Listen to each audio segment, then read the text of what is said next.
So before we get started with this video, I want to say that usually I don't do this type of content. Not because I don't like this type of content, I actually enjoy it, but it's just something I don't do. This is actually my first time doing this. Mainly the type of content or videos or things that I do are mainly on my Twitch channel. I do a lot of basically streaming, uh, playing a lot of co-op games with my friends. We play scary games, all the kinds of games, basically just to have fun together, basically. And it always is a blast to, play with my friends. They're amazing, all of them, you know. And I do have a YouTube channel, which is where this video is going to go to. I don't post there anymore or a lot. If you find things there now, it's just basically clips from, my Twitch channel, basically that you guys can enjoy and stuff like that. Just funny things that happen to us, when we're streaming. But you'll find this video there, and if you do find the video there, I hope you guys enjoy it. It's I'm gonna do my very best on it, basically. And if you guys enjoy the story we're about to talk about today, I hope you guys enjoy that too as well. And yeah, if you do, show the channel some love. Come by the Twitch channel, hang out with us. We're always there. But yeah, the content or topic we're going to be talking about today basically is about stories, scary stories, because who doesn't like scary stories? I mean, everybody does.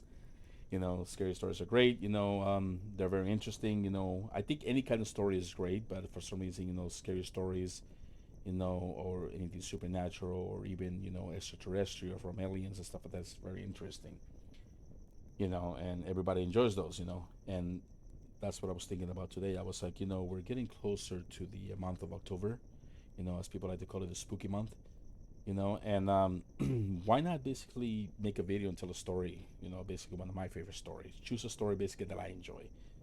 And there is a story that I enjoyed that one of my friends told me, and, it's a very interesting and mysterious and scary story, what happened, basically the events that took place in the story, and that's why I enjoy it. And for some reason, the way he always told the story for me was very scary. Like I found it creepy, not because of the, just basically what happened basically to this person, in the story. So I always enjoyed it, and I was thinking, let me tell this story to my viewers. I'm gonna do that. I'm gonna just make a video, see how it goes, tell the story because I always thought it was just an interesting story, and I'm gonna share it. Whether it does good or bad, I really don't care. I just want to share it. So that's what we're doing basically today. And that's basically the topic. Again, I'm not a one of those professional, YouTubers that does scary stories or tells them in a really cool way that people enjoy. I'm not that. Just letting you know that off the bat, I don't do that. I don't have special effects or stuff like that or the things that I'm gonna tell the story how basically I would tell the story to my friends, and family members or stuff like that. The story we're gonna talk about today is called the Mystery of Clair Camp. The person that wrote the story is the person that was actually there when these events happened. He is actually the instructor and the teacher, that was with this group. They basically he teaches basically classes regarding survival, basically out in the wilderness, mainly in the Mojave Desert over here. Basically, he'll do like survival classes in the Mojave Desert, Death Valley, stuff like that.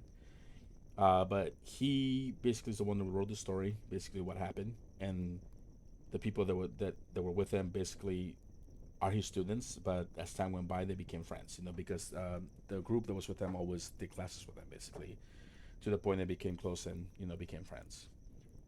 But yeah, but that's the thing, the story is told by the actual person there, that witnessed all of this.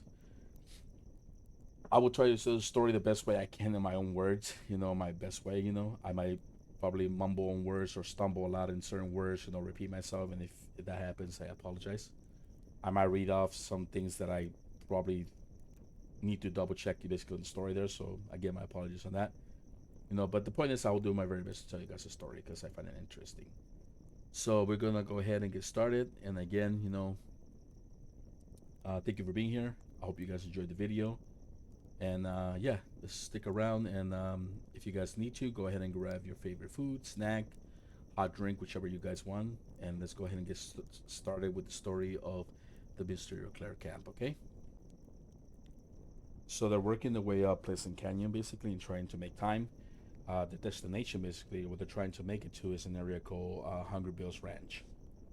Hungry Bill's Ranch basically is still kind of far away, from where they're at now. But again, they're hiking up there trying to make time. Uh, it's basically evening, I would say, when they're making this hike. As they're going up, basically, it's cold because it's January, and they start seeing basically light snowfall coming in, basically. So as they're coming up the mountain, they're exhausted, they're tired. They come up to another area. Basically, they start seeing old buildings, basically in the distance. And as they're coming close to this area, they see the buildings. They're like old machinery left from like mining, old shanties left like there, old buildings, stuff that's coming down already because of time, and nature taking over and stuff like that. And they see that they're in the town basically of basically Clair Camp, basically the old mining town, abandoned old town of Clair Camp. As they're walking through Clair Camp, they're checking out the area. They're seeing the different buildings that are there, and thinking to themselves, maybe we should make camp here for tonight, because again, Hungry Bill's Ranch is basically still far away. They're already exhausted, hungry, and tired from their hike, so they reach this area. They see like a building, like a big building, basically in the section right there, and that is also kind of beat up, and coming apart basically, and you know not basically in good conditions. So they go ahead and go in the building and checking it out, and they see that part of the building is basically kind of like you know being taken over, by plants and stuff like that, and time, and coming apart basically. But there's another section of the building, that is basically have been well kept. Basically, it's like looks like it's been clean. It's been well kept. The floors still look good. The walls are still good. It's basically like a good area, basically, for them to basically stay the night. So they say to themselves, basically, okay, this section is good. Instead of us, like having to set up camp outside, and our tents and everything, and having to take them off in the morning and set them up and everything like that. Why not stay here? So they decide to do that. Basically, they basically put themselves in that section of the building, where everything's still fine. They'll be protected from the environments, the winds, and anything that may happen during the night. They set up basically their sleeping bags around the corners there of the walls, and as they set up, basically they decide to basically go outside, basically for a bit, and start a fire basically by the doorway. This building basically where they stay in that has like they see it actually has an actual door that still works. It has a knob and everything, which is good, because they can lock it and close it. Again, it's not in good condition. There's windows that are like missing the actual windows. Sections that do have windows but they're broken, stuff like that. But once they set up, they go outside, you know, um, and they starts setting up basically a small fire or campfire near basically the doorway entrance, close to the door, and they start basically getting ready to like make food basically to try to eat something for the night, get warmed up, and once they're warm, full and ready, they will go to bed basically. So as they're doing this, they set up the fire, they're eating.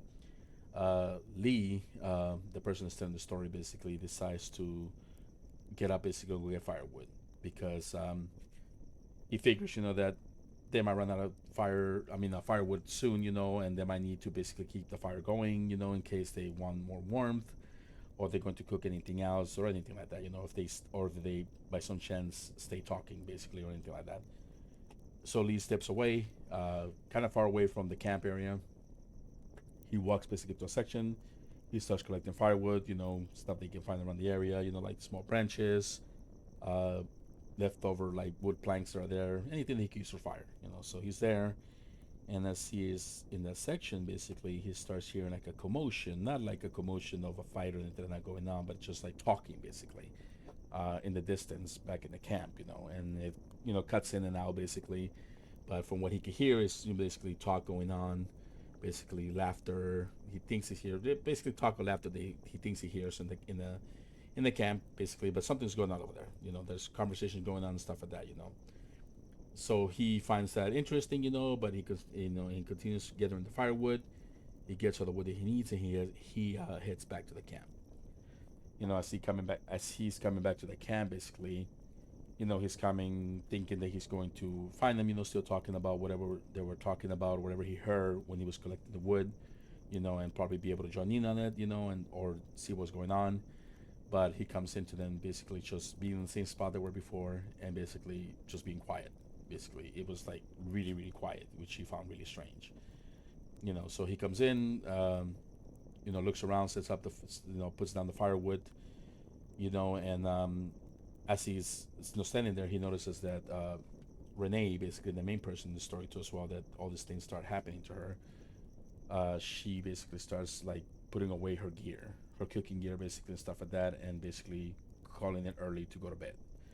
Which it's fine, because all of them were exhausted, basically, and tired from the hike and the trip they were doing, because like again, this is a survival class, they're he's teaching them how to survive basically in this kind of environment, and it's not an easy task. You go through a lot of stuff coming up, like different trails, stuff like that, so everyone's going to be exhausted.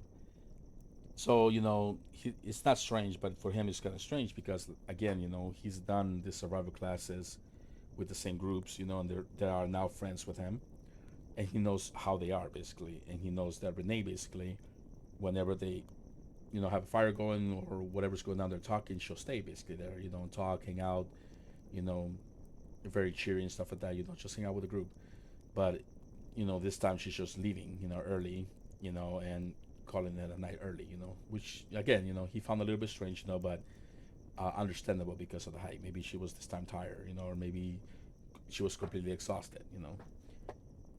So as Renee basically takes off and goes to bed, basically to her sleeping bag, uh, the only three people left there is Lee, Al, and if I remember, Al and Gail basically. So it's Lee, Al, and Gail. They're left basically there by themselves.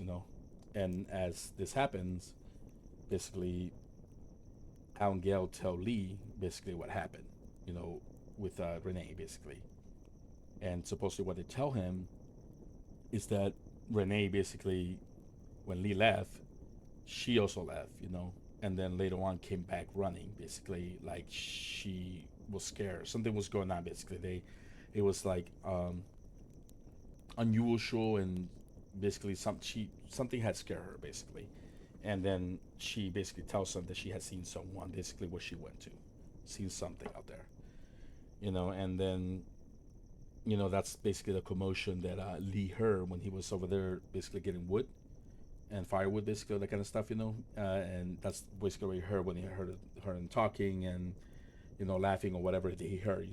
That was the commotion that was going on. So from there, I guess they told him basically what happened and what basically Renee had told him.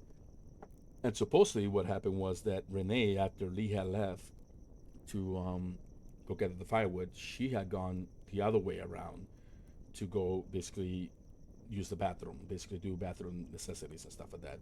So she had walked away also from the camp. She had gotten a small spade basically to dig a hole, squatting hole basically, where she could, do her business. So she goes and does that. She finds an area. She starts, digging the hole, and prepares to do her business. And as she's doing that, she starts feeling this sensation.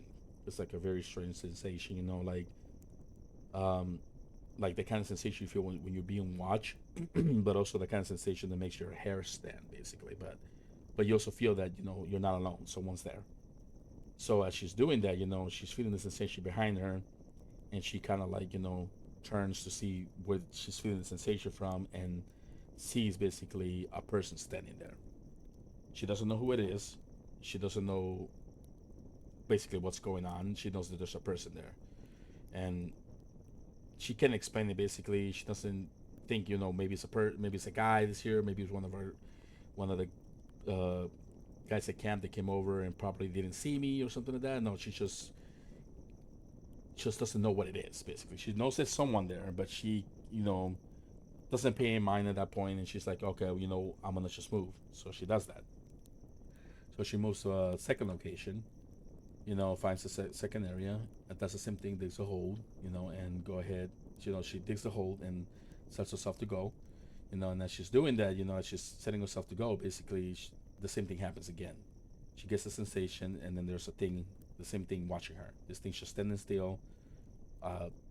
Person, she said, it looked like a man, like shadow figure, whatever it is, watching her.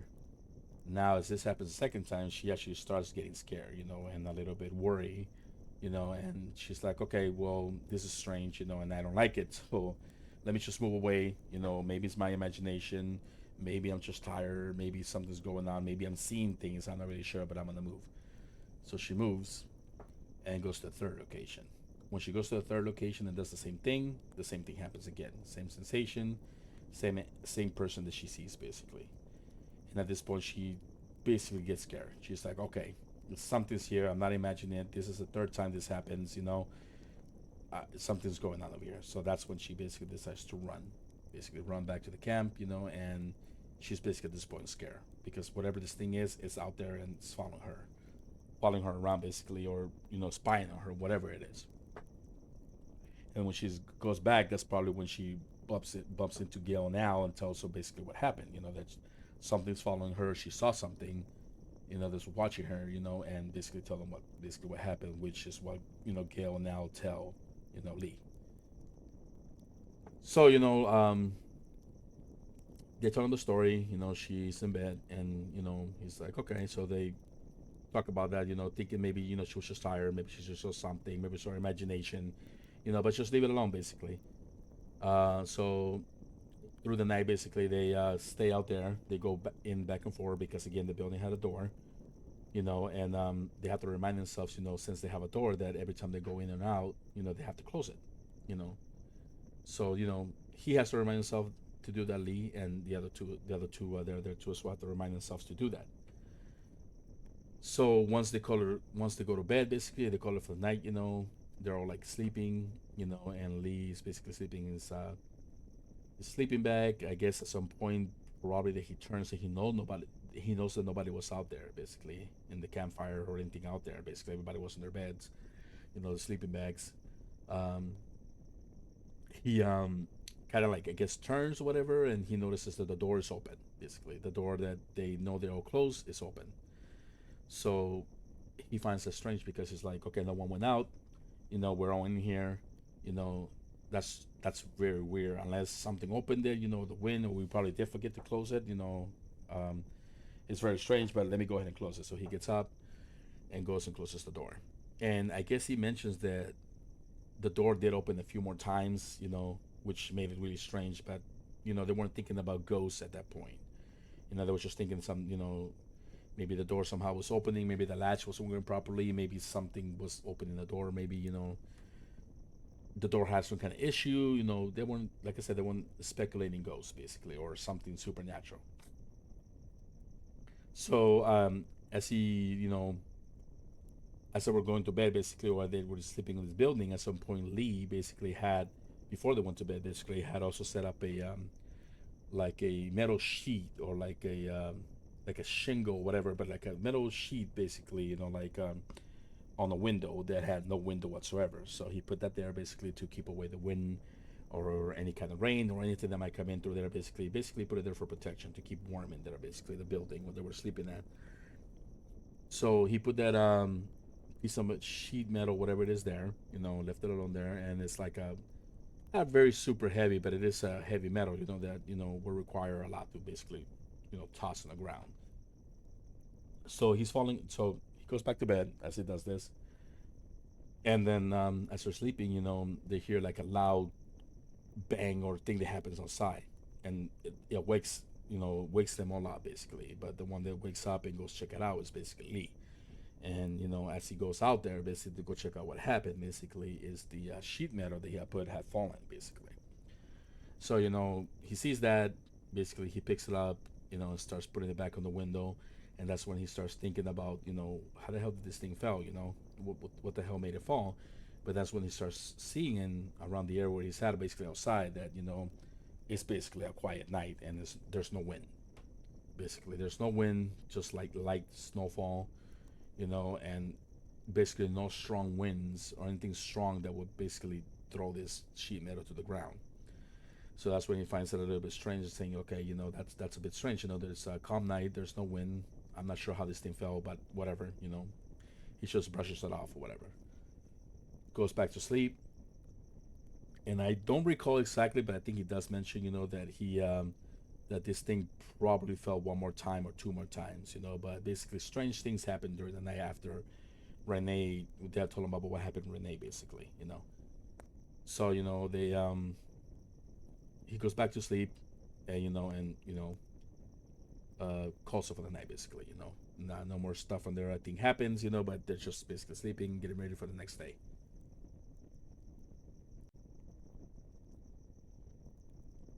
So then that night passes, basically, and then morning comes. They pack up and get ready to go. And as they're hiking away to make it to Hungry Bill's ranch, basically, Lee's thinking about, you know, what happened basically that night. The thing that Renee saw, the weird stuff that was happening outside. Which at that point, he wasn't thinking about ghosts. He was just thinking it was kind of strange, that the door was opening, that metal sheet was falling, and what happened to Renee, because he knows Renee basically. Renee has done these clinics with him, these classes with him basically for a while now. I believe he mentions that this is basically her fifth time doing this class, and she's basically a tough lady. She doesn't scare easily. She's not afraid of the dark. She's done this before. There's no reason for her to act the way she was acting, basically. But again, they're all thinking not of ghosts or the supernatural. They're just thinking that maybe she was just tired. She probably saw something. And I'm pretty sure maybe Renee was thinking the same thing, that she probably was just exhausted and something like that. And a lot of people would think that. They would say, you were hiking for days, and you're exhausted, you haven't had any food, maybe you're seeing things. So he just found that strange, basically, of what's going on. So again, they're hiking, trying to make their ways to Hungry Bill's Ranch. They still have a long way to go to make it there. As they're walking, basically, there, night is coming again, basically, in their destination, basically, and they have to basically seek shelter again. As they're walking, they find actually like an old abandoned mine shaft, basically, and they decide to basically stay there for the night because, again, it will be easier for them not having to set up camp. Basically not camp. I'm sorry, but set up their tents and stuff like that outside. There will be basically in the mine where there'll be warmth. Basically, they just gotta set up their sleeping bags and just call it for the night.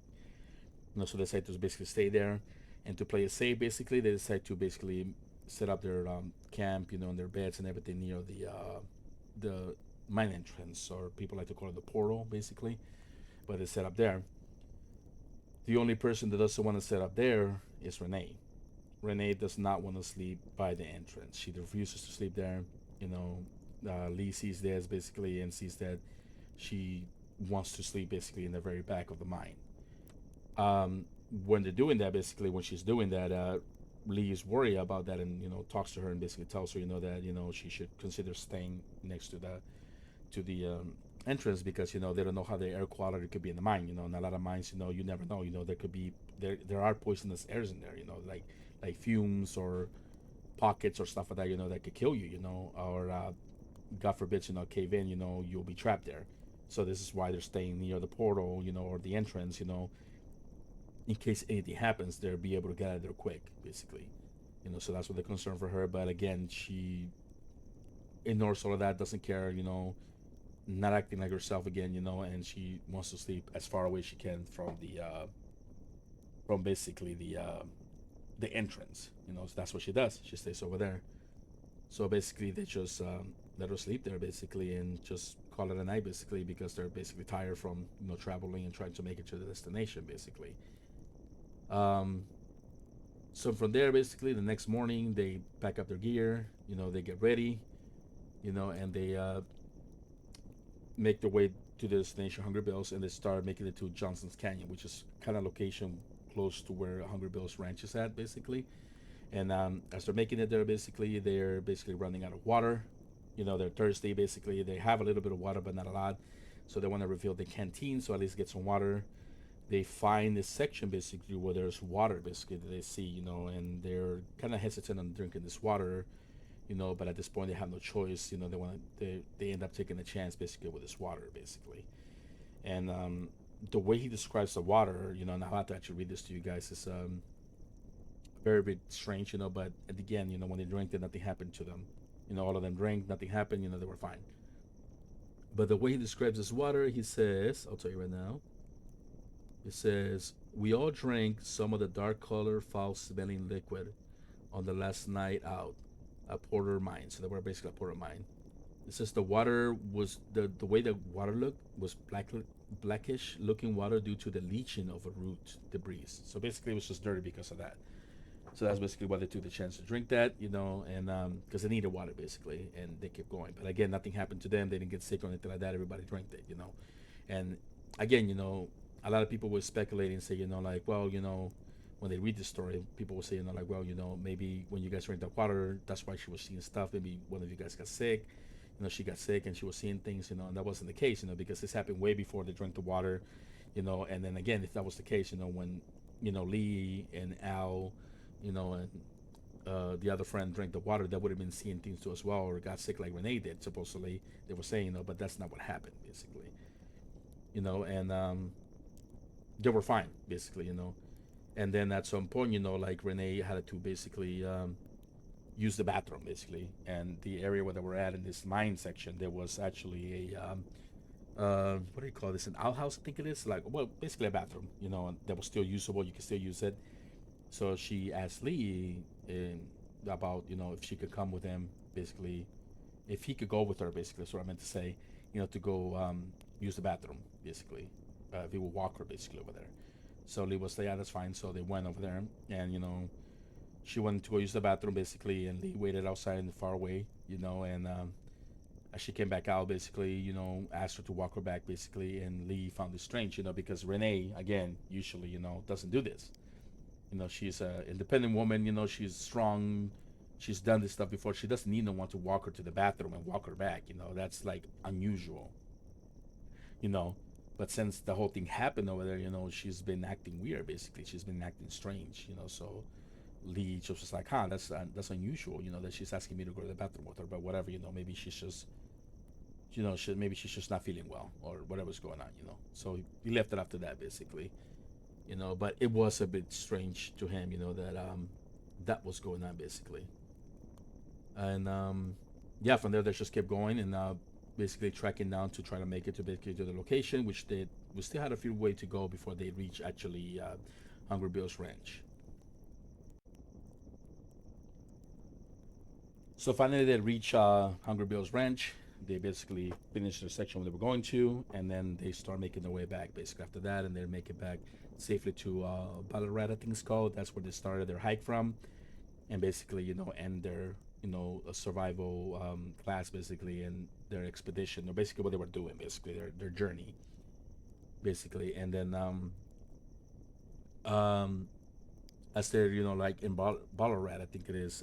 That's when Renee decides to open up, and talk to Lee, basically, and tells him like, hey, I think I need to talk to you or tell you this, and that's when she basically starts opening up about basically what happened basically those days, because she was keeping to herself. She didn't want to like bother no one because she was basically scared, basically afraid, basically, and she didn't know what was going on, if she was basically imagining these things or whatever was going on, But she basically opened up to Lee and told him like, hey, I want to talk to you, and yeah, that night, I feel like something was following me. Has been following me for basically 7 days. We've been out there, and she basically described it as the thing that was following was the figure of a man, and this like a figure or person, whatever that was following her for 7 days, basically was basically like just telling her, basically just wanted her, basically, and that's why she was afraid to sleep in any area, near doors, stuff like that, because she felt that this person or this thing, whatever it was,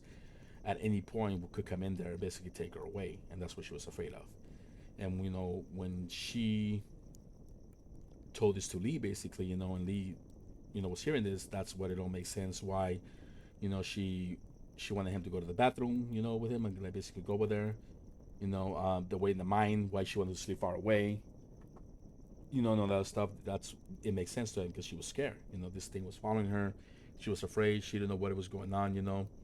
But she was basically in fear of this thing basically getting her and taking her away, basically, or doing something to her, basically.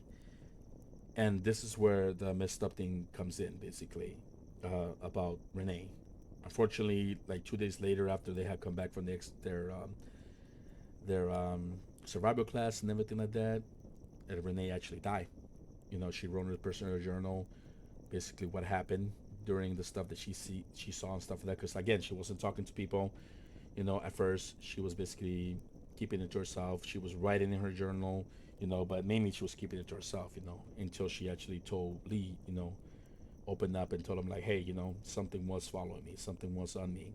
I don't know what it is, but I'm basically afraid, and I was more afraid to sleep in near areas, where there was doors or entrance because I feel this thing was gonna grab me and take me. But she did wrote in her journal about what she saw basically, or what was going on, what she was keeping to herself, and Lee happened to basically um, read the journal that she had, or what happened basically, and he was basically like shocked by what he read basically, or what she basically was describing that she was seeing in these 7 days that she was walking basically with them, this thing that was following her basically. And we're gonna move to that right now, and I will just read what he wrote in her journal to you, or from the actual link that I will put in the video for the story, because I don't wouldn't know how to put it in words, so I better just read it how Renee basically described it. So I'm gonna do that right now. And then she says, Gary experienced last night before retiring. She says she went out to use the bathroom. It was so dark and I was scared to death. I saw someone walk out of a vat. So I don't know if she's talking about when she went to the bathroom. It's just talking about what she saw this figure that was like following her the 3 times that it happened. But I think that's probably what she's talking about. But she said, that she was scared to death. She said she saw someone walk out of the vat. Again, in this area, in the, what do you call it? In um, Clair Camp, basically the station that we're staying at is an old mining town. Uh, when they arrived there, remember that I mentioned there was old buildings, old structures, stuff like that, because it's a mining town. There is these things. They look like giant, like pots, basically, like huge, basically. And I seen videos, basically, like not videos, but photos. But there is a video, but there's photos, of this things. And one of them actually is like it looks like a vat. It's like a huge fucking thing, and it actually says cyanide poisoning on it. I will show you those pictures later. I will try to post them in this video so you guys can see. But yeah, there's things and it says cyanide poisoning on it. So when she's talking about she saw a person or something come out of this vat, it's probably this thing was following her, and it's that thing that I was showing in the picture, basically, you know. And I don't know to this point why they will have cyanide like vats when mining and stuff like that. I'm not really sure. Like I said, I'm trying to investigate the Claire Camp mining abandoned town basically, but they don't mention anything like supernatural or anything like that. People do say that it's haunted, but they don't mention any deaths that I see before. They give you history about like story about like how that ranch came to and stuff like that, who took over and stuff like that, and the person that took over was actually named Claire. I think it was W.C. Claire or something like that. I don't remember. Might be saying that incorrect, but that's the last person that took the ranch basically. But again, I didn't find any history or anything like that. I would probably have to check more deeper, but I haven't checked anything regarding like if there were suicides there or people died during cave-ins or anything like that. Nothing, But basically, that's basically like there's no reports of ghost things now. People say that it's haunted, but who knows? At this point, I think it might be, but I just think maybe something else happened. But yeah, let's go back to it. And she says, "Was scared to death. I saw someone walk out of a vat." And she put question mark. She said, "Someone in the old building." My imagination. So basically, someone came out of the vat.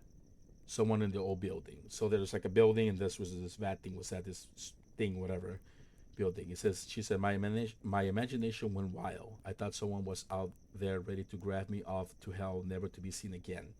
Again, this is why she was scared to sleep in there, is because she felt whatever this thing was wanting to take her, wanted her basically.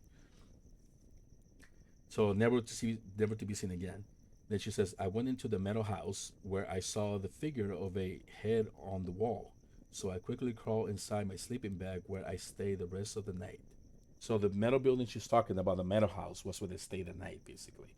And I think Lee mentions this too as well, saying that they all slept in that metal house, the big building, and the head that she saw was basically that ceiling or the area there, whatever it was, but they didn't see anything, but that's the area she's describing, basically, But she saw this head basically, I guess a floating head or whatever it was that was in this, in this building, so that's basically what she saw and what she was afraid of, basically, so that's basically what happened to Renee, whatever, this thing was, after they were done with their classes, with their survival classes stuff, and then they went back home to their normal lives, this thing was still following her. I mean, it followed her for 7 days, and was basically scaring her the whole time and trying to take her away. And then in the end, it succeeded, basically taking her, and it's a very sad story that this happened to her, and a very sad story for Lee, because this is Lee's friend, all of these people that were with him were friends, and he lost someone, and you know, there was nothing he could have done. I'm sure that he wanted to do something, and he was left with a lot of questions, they weren't answered, but um, my friend David that told me this, he said that he did took pictures and stuff like that of the area because he went back, I think, to the area and took pictures, and I think he did see there was pictures where there was things that he saw in the picture and stuff like that, but he never posted them. Like you have pictures sometimes when you take them, we see orbs or stuff like that. And this one, I think he said when he took a picture, there was like a hand that popped out or something that looked like a hand coming out of the vat thing that supposedly she saw. But again, the picture wasn't posted, so I couldn't tell you whether it's true or not. But the event is true. Like I said, the story is there, it's true. This is what Lee told. He's, you know, the one that was there when all this thing happened. He was the instructor, the teacher. And other two witnesses basically that know that this happened basically. So then that's basically the story of Claire Camp. Basically, what happened to Renee, an unfortunate story. Wherever she is, I hope that she's doing. That she's at peace. But it's just insane. And the reason also of her death that I forgot to mention was a heart attack. Basically, that's what the reason was that they mentioned. The cause of death was a heart attack when Lee found out. And Lee basically, when they told him this, or when he found out about this, he found it a little bit strange, that was the cause of death because, again, Renee was a very tough lady and she has done these classes for a while now. Like, again, that was her fifth time doing it. So, when you, I think, take survival classes here, a lot of people, depending on the state or stuff like that, or whoever your teacher is, but I've seen some people, when they take or videos, when they say, "Oh, we're gonna have you come to a survival class," or I attended a survival class. A lot of these classes, they're not like the way Lee teaches his classes. These classes are like, "Oh, well, we'll take you out for like a hike. That might be probably like a mile or 2 mile hike. They'll show you basically things that you can use for survival in that hike, like flora, or things you could eat, or water, or how to find water, or basically stuff you could like I said, plants you could eat, stuff like that that could help you survive. But it's not basically something so like demanding, basically like what Lee does.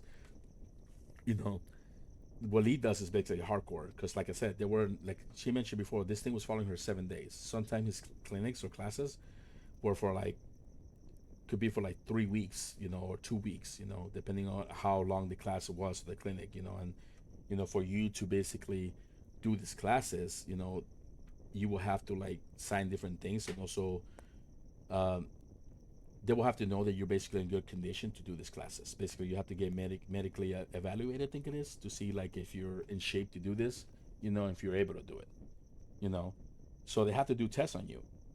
So I'm pretty sure, if the doctors did tests on Renee, when she was doing this class, and they found something wrong with her heart, they would have told her like, hey, there's an issue with your heart. We don't recommend you doing this class. It's for your own safety and for your own, for your own health. Just don't do this. But they didn't find anything. Like I said, this is the fifth time doing it. She was fine, and that's what he finds strange. That she had died of a heart attack. You know, there's no way that could happen because a person this a person that does these clinics and it's in a very good shape. You know, it's it's just crazy. I mean, yeah, it could happen. But you know, it's just unexplainable, basically. You know, and I think basically the heart attack that she has was basically from this thing coming together. Basically, put a lot of pressure on her heart, basically, and basically killed her, basically. So, yeah, it's very sad. It's very tragic, and the thing that's crazy about it is that Lee and his group were never actually looking for ghosts. They were not looking for the supernatural or paranormal or ghosts. No, they weren't. They were just out there doing a hike. They're doing a survival thing. Survival class hiking, and they happened to stumble up in this camp. And this mining area, and something was there. Whatever was there was not friendly. Whatever was there was very strong. And basically uh, picked the target. Basically, whoever I felt was the weakest, or whoever it was that it could manipulate or toy with, whatever, and sadly got Renee. And I think at some point during the hike, um, when these things happen, something or someone was actually protecting Renee. Basically, there, one of the people that were there, whether it was Lee, whether it was one of the people that were there, one of the two friends, um, was keeping this thing at bay, basically keeping it away. Because as silly as may sound, we have, I would say to say our we have auras. Basically, a lot of people talk about auras and stuff like that, and people don't believe there's auras and stuff like that, or say like, oh, that's crazy. But it is. I seen them. They're weird to explain, but it's like a picture, like a almost like a strip of light around you, basically. And it could be different colors or whatever. But there's such thing as strong auras. A strong auras, like, they're very strong. They're very like powerful, and they keep certain things away, basically, and they protect you, basically. The stronger your aura is, the more spiritually protected you are, the more stronger you are, basically, from what I've read and you know seen, basically. And I feel that this is basically what's going on, what happened basically there with that hike. I think one person there was had a very strong aura, or very spiritual, strong energy, basically. And spirits, basically, or demons or things like that, whatever you may call them, they don't like that kind of stuff. It's kind of like, for example, you know you see, basically, I'm gonna put you an example. Basically, let's say they put you in a room, and they put a thing in the middle that you like. Basically, let's say it's like a delicious piece of pie, right? And you're hungry, you haven't ate, and they put this pie in the middle, and they leave it there. But for you to get the pie, basically, which you could get, but for you to get it, there's like a bunch of wires around, and then these wires have electrical currents going on through them. They won't kill you, but they'll shock you pretty bad, basically. So you know these wires, they have electricity, and as you try to basically go to the pie, and you bump into them, they shock you, and you're like, oh, okay, that hurt. And the more you try to do that, the more it hurts. So you basically it's keeping you away, and you don't want nothing to do with that anymore because it hurts. So basically, that's what's going on basically with spirits, and entities and stuff like that.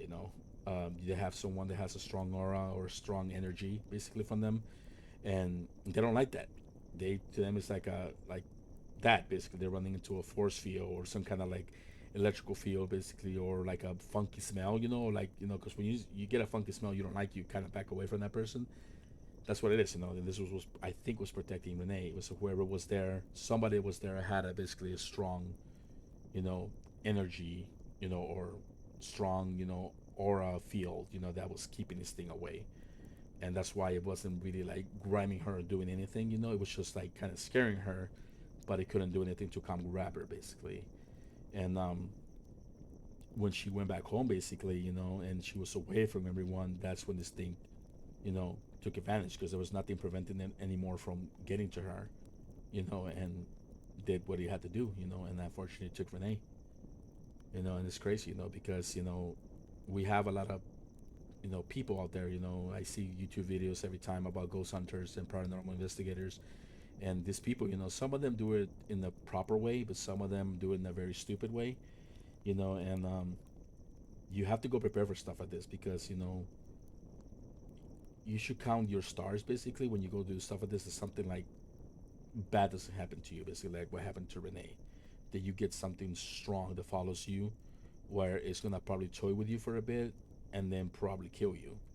And that's what a lot of these ghost paranormal investigators and ghost whatever ghost adventurers or paranormal investigators or ghost hunters, they don't think about. They just go out there just to get a cheap thrill, just to get that sensation of being scared, or messing around with the unknown, and they get into trouble at that. That's why things follow them home.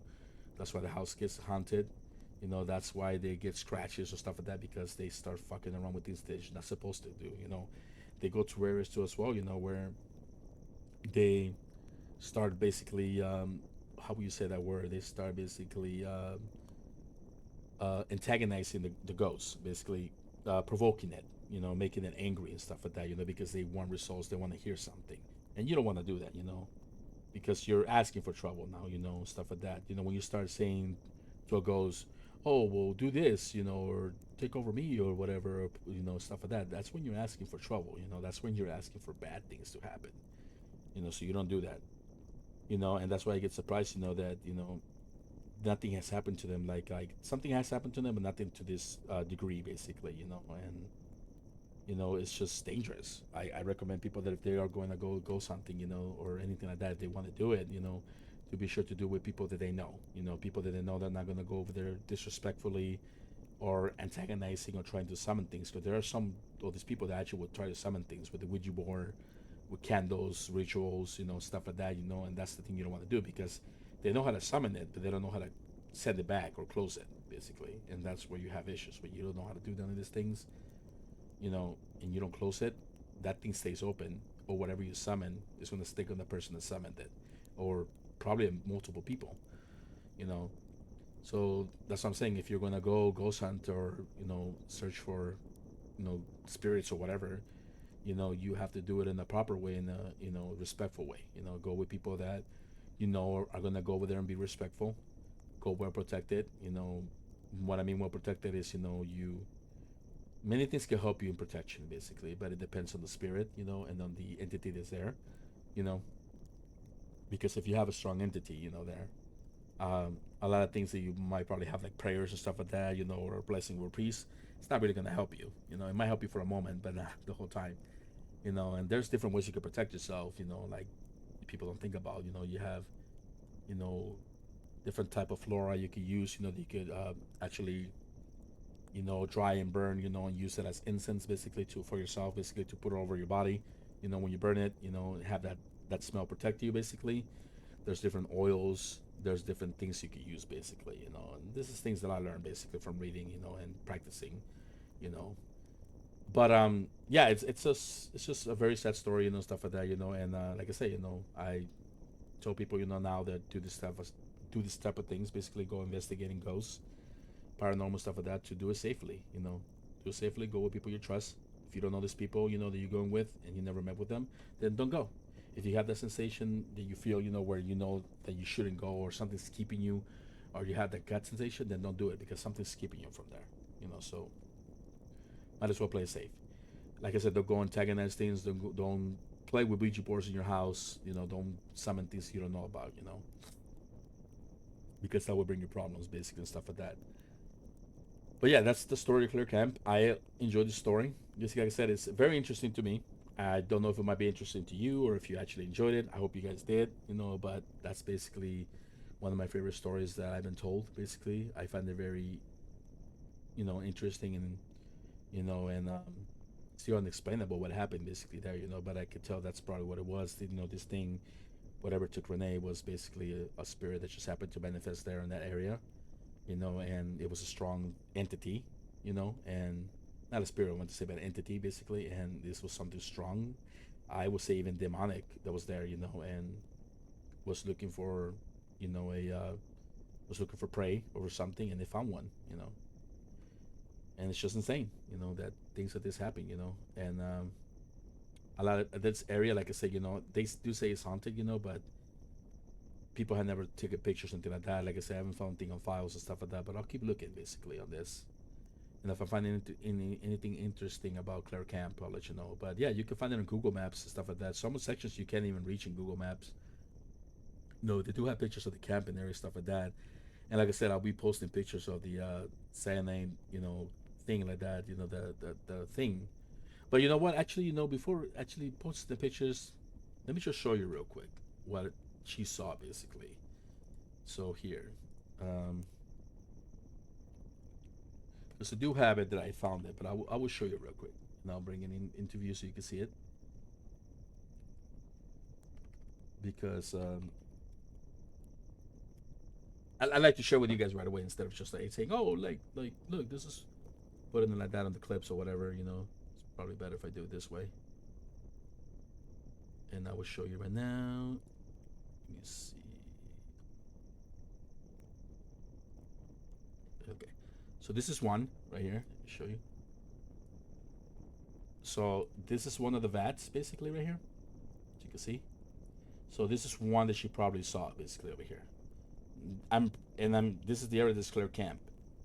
So this is one of the vats that's there.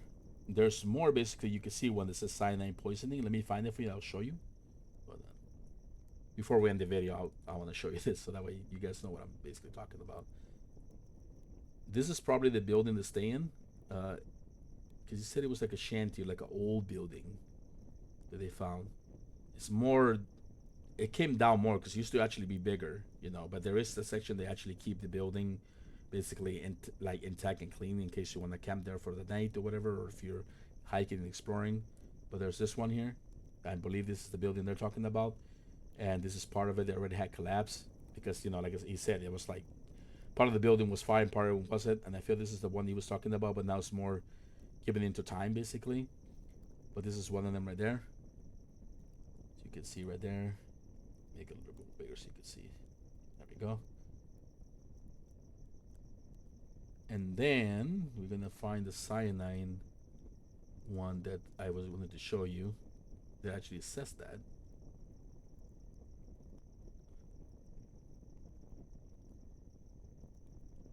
That's got to be a new building because that one looks well kept. Because I think that area now is like a tourist area. Well, that's like a tourist area, but people actually maintain that area now. This is the old structures they say they saw when they were coming up the Clair Camp section. Oops, I didn't mean to do that. Sorry. My apologies. Where did that go? Hold on, let me minimize this. My apologies. Where is it? Here it is. I can grab. Okay, I'm gonna have to close that. Hold on. I'll have to grab it. Hold on. Click it there. I'm gonna bring it back over here. Boom. There we go. Sorry about that. My apologies. Let me do that. Do this. Okay. And I'm gonna bring it this way. I accidentally brought it in a way that I was not supposed to bring it. But this is the structures that we're talking about, basically right over here. Let me show you. Right there. That's the old mining stuff and whatever they saw there. And then now we're going to show you the. Go back to forward. Actually, go back.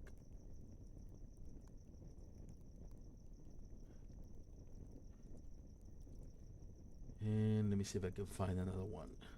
Because I know I found one with that shows you that.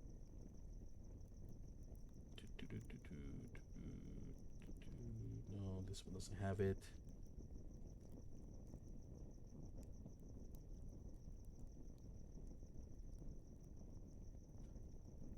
You can find all these pictures on if you look up Clair Camp, but let me show you this one's right here. This is actually Clair Camp right here. You have this. I can't click on this for some reason, so I'm just showing you.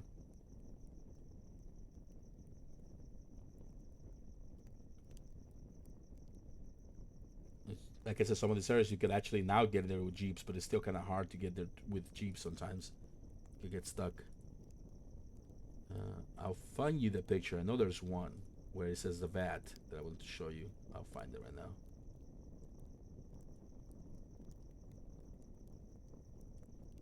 Once I find it, I will show you. Actually, you know what? Hold on. I think I have one. Hey, what am I even doing? Hold on. What I'm gonna do is, because I was actually gonna post it in the video. I'm gonna do this again.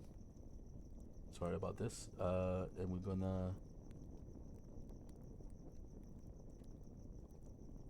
Let's see. Where the hell is it at? Clair Camp. Death Valley. Let's do that. That'll probably come out more better. Okay, we did that. Is this the one?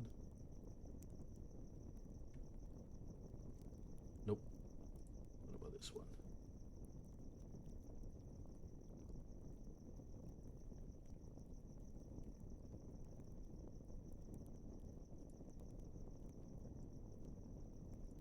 Why doesn't that want to go there? That just makes me angry. I'm like, what? Why doesn't it?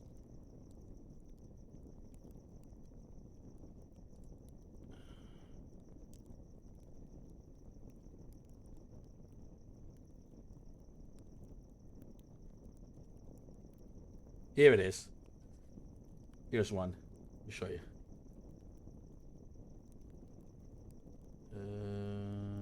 Visit. Aha! Here we go.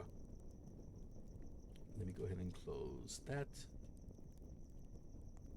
And then I'm gonna make this a little bit smaller. There we go. So it's right here. See that right there? This is what she saw when she probably went to the bathroom. Says, see how it says cyanide poisoning? I think there's two of these in that section where he probably saw this. But this is the cyanide poisoning thing that she saw, because she said a man came out of a vat. And this is the vats she started talking about. I mean, I don't know what, I think when they say vat, it's like a big old like cooking pot or whatever the hell it is. But this is probably what she's describing. This is probably one of the buildings they stay at, because like I said, there is functional buildings you could stay on there. You know, some of them are fixed, some of them have been remodeled.